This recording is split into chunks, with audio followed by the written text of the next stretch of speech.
Hello guys, Maverick here and welcome back to another new video. Today I'll be addressing something that's on almost every BTO owner's mind.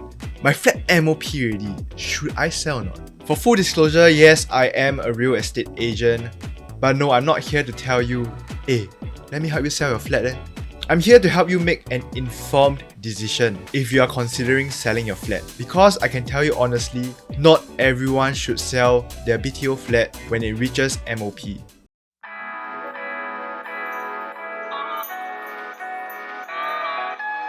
So there are several cases where you should not sell your flat. You should not sell your flat if you're happy with your current home and don't wish to upgrade or invest in residential properties in Singapore, or if you don't have the capacity to do so. If you're perfectly happy with your current home and you don't wish to have a lifestyle upgrade to a condo, then why should you move?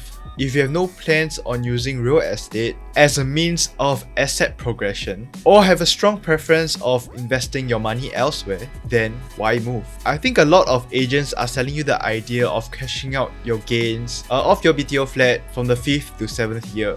Yes, it is the best time to sell your BTO flat because of the stock appreciation, but the truth is not everyone has a need to sell. The other case where you shouldn't sell your flat yet is if you are intending to buy an executive condominium and you have enough funds to afford the first 20% payment, since you can take a deferred bridging loan along with the deferred payment scheme. I won't go too much into the EC purchase because I'll probably do a separate video on ECs. But in the meantime, if you do have any questions about executive condominiums, feel free to contact me. The last reason is when you already have one free name to buy a private property. Meaning when you applied for the BTO, you purchased the flat with one person as the owner and the other as the essential occupier. When your HDB MOPs, the essential occupier will then be free to purchase a private property without incurring ABSD. So now, when should you sell your flat? The first case would be if you want to use real estate as a means of asset progression, using the sales proceeds from your first property to down pay for a new launch condo that has the potential to appreciate more than your current HDB flat.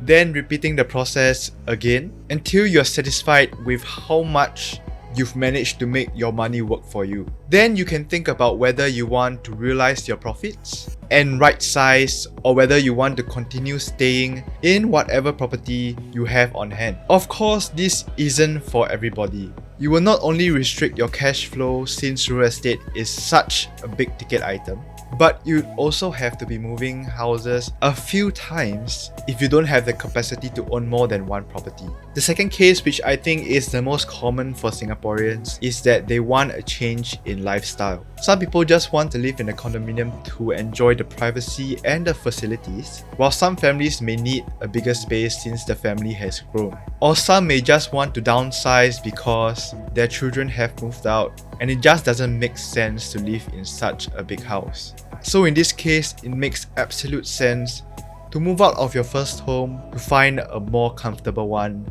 that will suit your own needs. The third and final case would be if you want to move to another location or you want to move nearer to your parents' place. Maybe you just had a kid and you would need your parents to take care of your child for you while you're away at work. Won't it be more convenient then to live closer to your parents? That's what a lot of Singaporeans think too. Even the government is supporting the idea of living close to your family. That's why they provide you with the proximity housing grant. But then some of you might ask, wow, the HDBs around my parents' area can be quite expensive, and I don't know if my sales proceeds will be able to cover the new house.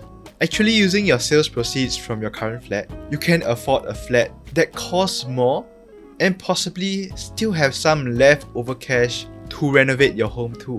This also applies to if you need to upgrade to a bigger space, for example from a 3-room flat to a 5-room flat. So here's an example of one of my clients. He bought a 4-room BTO at around $280,000. Now the market value is around $500,000. So let's see how much sales proceeds he will get. So after deducting the agent fees, the lawyer fees, and the outstanding loan, and also the resale application fee, he then would have to return $105,768 to CPF and will end up with cash proceeds of $197,752. So let's say you're intending to upgrade to a 5-room flat that is nearer to your parents' place. Let's say the buying price is around $600,000. Your 15% down payment will then be $90,000, including your agent fees, your lawyer fees, your resale application, HDB endorsement and valuation. Your total upfront payment will be $111,400. But because you'd have returned CPF, the $105,768 from your sale, you are able to use that amount to offset your upfront payment. You end up with an excess upfront payment of $8,800, which is inclusive of your agent fees, your lawyer fees, and other HDB miscellaneous fees.